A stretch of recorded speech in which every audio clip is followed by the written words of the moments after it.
What's up, Planeswalkers? How you doing? How you doing?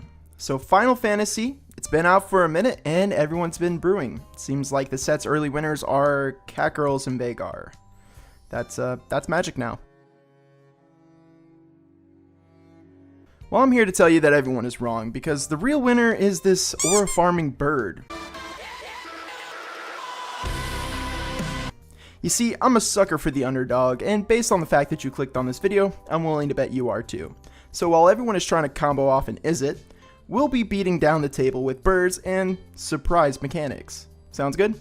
In today's deck list, we're going to have some fun with Choco, Seeker of Paradise, a 3/5 bird that says whenever one or more birds you control attack, look at that many cards from the top of your library. You may put one of them into your hand, then put any number of land cards from among them onto the battlefield tapped, and the rest in your graveyard, with some landfall thing that all Chocobos come with this set. So this commander is already looking impressive and should be a great inclusion in any bird deck that can play it. But instead of building a pure bird tribal deck, I wanted to give myself some constraints. And while browsing other people's opinion on Final Fantasy, a lot of people are complaining about VV Ornator. It's already seeing tons of play within and outside of Commander, making it pretty expensive, so let's make our Chocobo deck cheaper than VV and geared towards beating other VV players. Not a small order, but since you're watching this video, it's doable. We ended up with a $53 deck, as of this recording, that still plays lots of birds with stacks, pieces, and counters. I think the best way to describe the deck is tempo, although that isn't entirely true. Just the easiest way to explain it. It plays well into Storm and most combo decks, and the best part is, since it's budget, it's still upgradable, so if you like the deck, there is room for improvement. Two things though before we jump into cards. I know I've been away for a while, and I just wanted to say thank you to everyone that stuck around. And also, I'm doing deck requests again. Now, it's been a long time since I've done these, so I'm starting with a fresh slate since all the previous deck requests kind of piled up. Anyways, but if you have a commander or a theme deck you want made into a video, then drop it in the comments. Let's get right into our anti-storm combo cards, since this is the meat of the deck and we all want to see it. So these cards are either removal, counters, or stacks pieces, but for simplicity's sake, we're just going to call this whole entire section control cards, alright? Starting off, we have the usual suspects in Swords to Plowshares and Path to Exile. You just can't beat that cheap removal. Judge's Familiar, which is honestly pretty sweet because, one, it's a bird, it's going to trigger our commander, and sometimes a face-up counterspell can be just as useful as the one the opponents can't see because they're going to want to play around it. Yes, it is only one extra mana, but since this card is a 1-drop, it should be coming out early, so it should be relevant. Requisition Rate is super underrated. Since we plan on going wide, this card is always going to be relevant in our hand, either pumping our board or doing everything, destroying artifacts, enchantments. Raven Form is more exile removal that stays on theme. Dovin's Veto is just a classic negate that can't be stopped most of the time, pretty important in a format that is increasingly becoming more interactive. On the topic of counters, we do have the bird set of counters, so that's going to be Lofty Denial and Dazzling Denial. Now, yes, they are reliant on our opponents not having the mana to pay, but most of the time we should have a bird or flyer to make it at least 4 mana, and I found that's good enough. Permission Denied is our super anti-VV counter. The silence tacked onto the card makes this pretty brutal against any deck that's trying to storm off. Cursed Totem is our more direct way we're trying to stop VV players. We do have a few cards with activated abilities, but I do mean a few, 2 to be exact. So if playing this card is too much of a nombo for you, then I'd like to remind you that as a Magic player, you have free will. If turning off your Gilded Goose is too much value to lose, then switch the card out.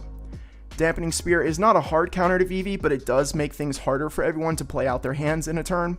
Lucky for us, our commander can ramp pretty hard, so the extra attack shouldn't be a big problem for us. Stony Silence is here to just put down anyone trying to flood the board with artifacts, and it turns off combos using Sensei's Top. Unlike the Totem, we are playing 2 artifacts that get affected by this card, but they're mana rocks, so I don't really think it's that bad. Nimble Obstructionist is a bird, so it checks out on the theme box, but is it good enough?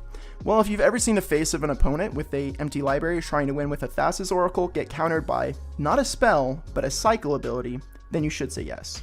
But in all seriousness, this card is a flex card that can be upgraded later. For now, it's giving us a bird, and that cycle ability can be relevant in most games.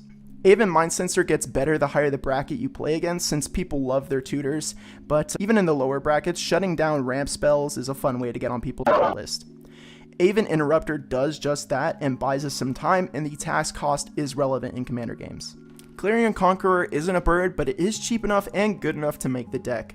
Unfortunately, it is a creature, so your opponents will have an easier time removing it. Archon of Emeria really slows the game down and importantly stops VV from comboing off. The one spell can hurt us, but we have flash spells and counters to use, so it's not too bad. Aerial Extortionist is one of those cards I was initially skeptical of including, but this was a pet card and a catch for most deck I made, and I was surprised by how much work this card can put in. The removal is annoying, and I found that it is pretty good even though they get to recast the card, but really where this card surprised me was the amount of cards that you draw off of it, so that's why I made the deck. Bart's Boko seems pretty decent in the standard scene for birds, so let's give it a shot here, and the discount on it really sells the card. Chancellor of the Annex is not great in the late game, but not unplayable. This card really shines early though. If we can get this into our opening hand, we can buy ourselves an extra turn to either level off or pull ahead of the table. This is definitely a card that, like Aven Mind Sensor, gets better the higher the bracket you play in, because that's where you're going to start running into a lot of these low cost artifacts that are meant to ramp, like mana vaults and things like that. Now we can talk about birds. These are the cards we're going to use to trigger our commander and beat the board down. While we're playing some stacks pieces, they can't win us the game, and eventually your opponents will find a way to get out from under them. The dream is that by that point, we're swinging in for lethal. Starting off with our best bird, it's Mockingbird, because it can be anything. It could even be another bird. Jokes aside, cloning is pretty strong in Commander.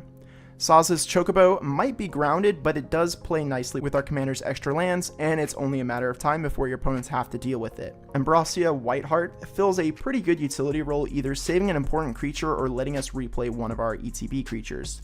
Essior Wardwing Familiar provides our commander with some good protection. Sky Cat Sovereign can be a pretty big beat stick or a way for us to not waste mana if we're holding up a counter and don't use it. The Goose Mother is a great mana sink for us to give us both a big creature and some cards. Watcher of the Spheres can help us get out our big birds, and the pump ability isn't completely useless. Imperium Eagle is a simple lord for all of our flyers, and we do have a few token makers, so lords help us get players dead faster. Jackdaw Savior is some situational recursion, which is pretty face up, so I'd say this is definitely a flex card. Jubilant Skybonder gives all our flyers some much needed spot removal protection. Plume Creed Mentor is a good way to grow our board fast and get through any other flyers our opponents might have. Warden of Evos Isle is more discount for our flyers since we are playing some non-birds. Curiosity Crafter is a source of card advantage that requires us to have some tokens. Emeria Angel is not a bird but a flyer that makes birds, so good enough for us. Plus, any landfall card is going to work well in this deck. Isha Ojutai Dragon Speaker is another flex card. The reason why is because with some of our stacks pieces like Archon or Dampening Spear, we're hindering how fast this card grows, but when those cards aren't out and we have players casting 2 or 3 spells a turn, this will need to be answered. Saz Kazori is a fun tutor for us that can find birds or basics, and it grows our creatures pretty fast. Castrel the Wing Crested is a very strong bird with some decent utility, but most of the time we'll be using this to grow our board. Steel Plume Marshal is a good finisher card for our go wide strategy. Sadly though, it doesn't pump our ground birds like the Chocobos. Taunos the Toy Maker is a simple way for us to make lots of extra birds, and while we are playing a decent amount of legendaries, I don't think it's enough to warrant taking this card out. Wingmate Rock gains us some life for our aggro matchups, and the token is pretty big. Flurry of Wings is one of our better ways to make lots of birds, and we don't even need to be the one with lots of creatures for this card to work. Battle Screech is a classic token maker, and it does its job pretty well. Migratory Root is tokens when we need it, and a land when we don't, which is pretty good. Chocobo Racetrack is a nice token generator that plays well with the commander, and that's about it. Side quest Raise a Chocobo is one of our strongest cards by a long shot. Since in theory it should be easy to flip for us, it's cheap and the black Chocobo affects all birds, plus it fetches a land card on flip. With our commander out, we're talking massive damage with this card. With that, we have one more thing to talk about for the actual deck part, and this is going to be our ramp, card draw, and a few value pieces that didn't fit anywhere else.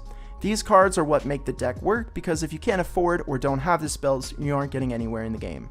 So because of the artifact hate we're playing, our ramp includes Gilded Goose because it's a bird and it can swing, so we can go deeper off the top of our deck with our commander. Farseek to grab our dollar store dual lands. Rampant Growth and Cultivate let us fetch out our basics. Growth Spiral can ramp us, and unlike the other spells, it's not completely dead in the late game. Soul Ring and Arcane Signet still make the deck because they're just that good, and we want our commander out as soon as possible. Savine's Reclamation is a great recursion spell, and don't forget that our commander fills our graveyard. Important and Airborne Aid are very similar cards, both in theory should draw us lots of cards, the difference between the two being a matter of flyer or bird. Winged Words is a simple draw spell that gets discounted. Flare of Fortitude is a cheap way for us to protect our board or our life total with some amount of creatures. And with the amount of creatures we play, sacking a creature shouldn't be too hard for us to do. Dusk/Dawn is a situational board wipe. We're really playing this card for its Dawn side since we should fill our graveyard with our commander. Bower Passage is a way for us to remove our opponent's ability to block with their own flyers. Biden, Athasa, and Reconnaissance Mission are some ways for us to keep our hands full. Now that I've covered the deck, let's talk about some ways to move forward with it. In its current state, it'll definitely cause some headaches for your opponents, but if you have extra cash, we can make it worse for them. Some easy upgrades for the deck would include Traveling Chocobo for Winged Mate Rock, Soulcatcher's Eyrie for Isha Ojutai Dragon Speaker, Kadama of the Eastry and any in-color bounce land for a basic and nimble obstructionist. This is going to give us a infinite tokens combo with the Chocobo Racetrack. Dazzling Denial and Lofty Denial for one of these counter spells. That's going to include Force of Negation, Fierce Guardianship, Force of Will, Mana Drain. And there are more ways to upgrade the deck, but I'll leave the rest for you to discover. Plus, I always recommend shaping your deck for your own playgroup metas. That's going to do it for today's deck, and you can find the completed deck list in the description. I hope you enjoyed it. Let me know how I did or your favorite Final Fantasy card in the comments below. Don't forget to recommend a commander for the next video. More content to follow, and thank you to all the channel members that stuck around. I'll see you in the next video. Peace.